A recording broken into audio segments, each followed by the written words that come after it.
There I go again. Welcome to Daily Bible Reading.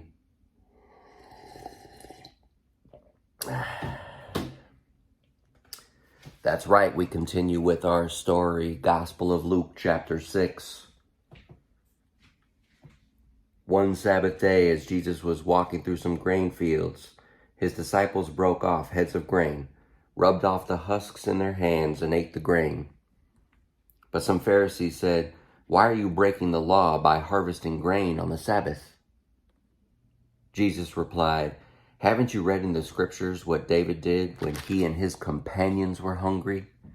He went into the house of God and broke the law by eating the sacred loaves of bread that only the priests can eat. He also gave some to his companions." And Jesus added, "The Son of Man is Lord, even over the Sabbath."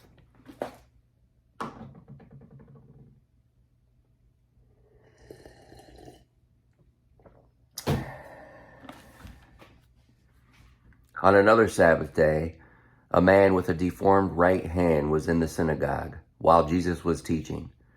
The teachers of religious law and the Pharisees watched Jesus closely. If he healed the man's hand, they planned to accuse him of working on the Sabbath. But Jesus knew their thoughts. He said to the man with the deformed hand, "Come and stand in front of everyone." So the man came forward. Then Jesus said to his critics, "I have a question for you. Does the law permit good deeds on the Sabbath, or is it a day for doing evil? Is this a day to save life or to destroy it?" He looked around at them one by one and then said to the man, "Hold out your hand." So the man held out his hand, and it was restored.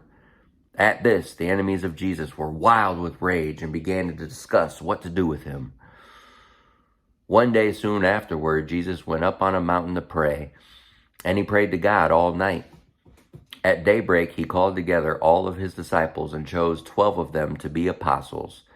Here are their names: Simon, whom he named Peter; Andrew, Peter's brother; James, John, Philip, Bartholomew, Matthew, Thomas, James, son of Alphaeus, Simon, who was called the Zealot, Judas, son of James, Judas Iscariot, who later betrayed him.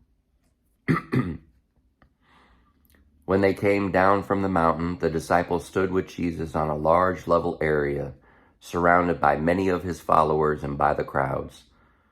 There were people from all over Judea and from Jerusalem and from as far north as the seacoasts of Tyre and Sidon. They had come to hear him and to be healed of their diseases, and those troubled by evil spirits were healed. Everyone tried to touch him, because healing power went out from him, and he healed everyone.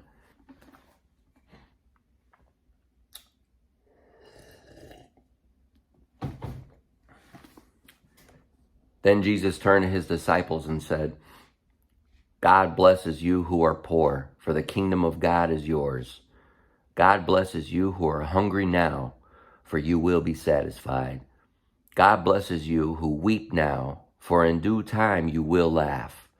What blessings await you when people hate you and exclude you and mock you and curse you as evil because you follow the Son of Man.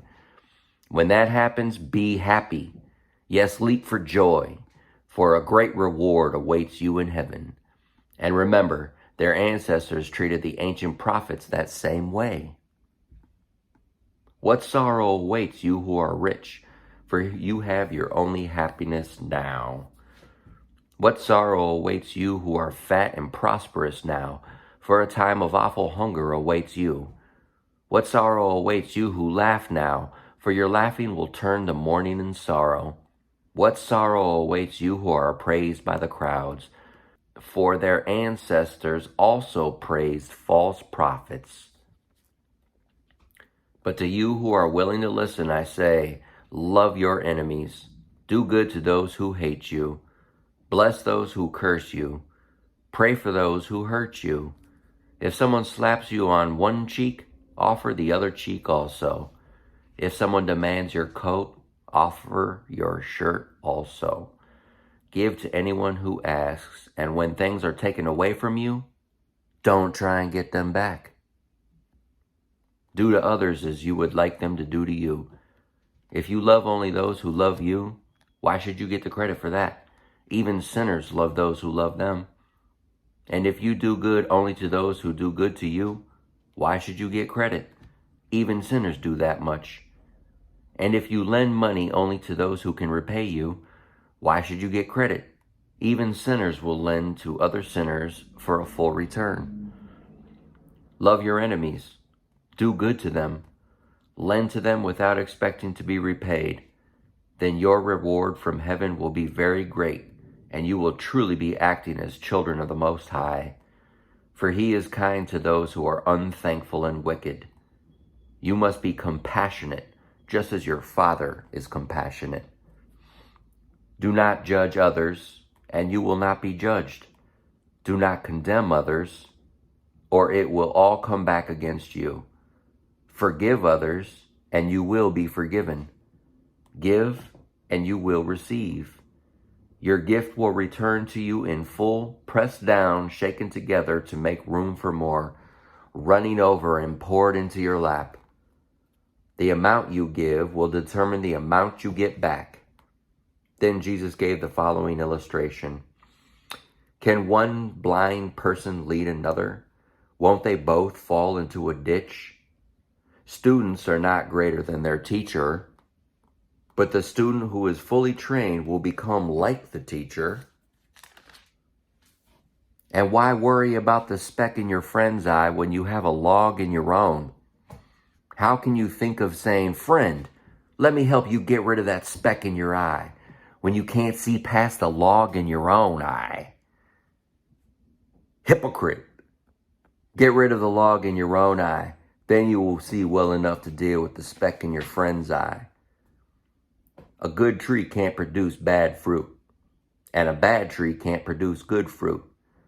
A tree is identified by its fruit. Figs are never gathered from thorn bushes, and grapes are not picked from bramble bushes. A good person produces good things from the treasury of a good heart, and an evil person produces evil things from the treasury of an evil heart. What you say flows from what is in your heart. So why do you keep calling me Lord, Lord, when you don't do what I say? I will show you what it's like when someone comes to me, listens to my teaching, and then follows it. It is like a person building a house who digs deep and lays the foundation on solid rock. When the floodwaters rise and break against that house, it stands firm because it is well built. But anyone who hears and doesn't obey is like a person who builds a house without a foundation. When the floodwaters sweep down against that house, it will collapse into a heap of ruins.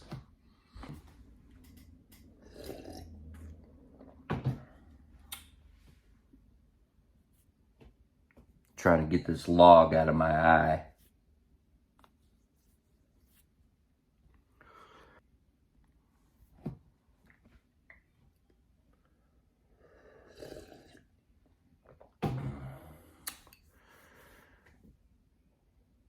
Yes. See you tomorrow in the next daily Bible reading.